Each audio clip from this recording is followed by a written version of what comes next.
കേന്ദ്രീകരിച്ച് അമ്മമാരോടൊപ്പം പൊലിഞ്ഞ കുരുന്നുകളുടെ ജീവൻ പരാമർശിച്ച് ബന്ധപ്പെട്ടവർക്ക് കൊലക്കുറ്റം ചുമത്തണമെന്നാവശ്യപ്പെട്ട ബാലാവകാശ കമ്മീഷന് പരാതി.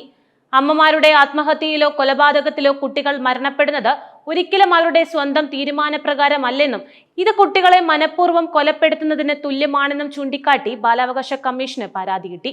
ഇടുക്കി സ്വദേശികളായ NC കുര്യൻ, VD തോമസ് എന്നിവരാണ് തിരുവനന്തപുരം ബാലാവകാശ കമ്മീഷൻ ചെയർമാന് ഈ ആവശ്യവുമായി സമീപിച്ചിരിക്കുന്നത്. ഇത്തരം കേസുകളിൽ ഉത്തരവാദികളായ പ്രതികൾക്കെതിരെ കൊലക്കുറ്റം ചുമത്തി പരമാവധി ശിക്ഷ ഉറപ്പാക്കണമെന്നും പരാതിയിൽ ശക്തമായി ആവശ്യപ്പെടുന്നുണ്ട്. ഈ വിഷയത്തിൽ 2 സമീപകാല സംഭവങ്ങൾ പരാതിയിൽ ഉദാഹരണമായി ചൂണ്ടിക്കാട്ടുന്നുമുണ്ട്. 2025 ഫെബ്രുവരി 28-ന് കോട്ടയം ഏറ്റുമാനൂരിൽ ട്രെയിനിന് മുന്നിൽ ചാടി തൊടുപുഴ സ്വദേശിനി ഷൈനി, മക്കളായ അലീന, ഇവാന എന്നിവർ മരിച്ച സംഭവമാണ് ആദ്യത്തേത്. ഷൈനിയുടെ ഭർത്താവ് നോബിയും കുടുംബാംഗങ്ങളുമാണ് ഈ ദുരന്തത്തിലേക്ക് അവരെ തള്ളിവിട്ടതെന്നും നോബിക്കെതിരെ ആത്മഹത്യാ പ്രേരണാകുറ്റം മാത്രമാണ് ചുമത്തിയതെന്നും പരാതിക്കാർ ആരോപിക്കുന്നുണ്ട്.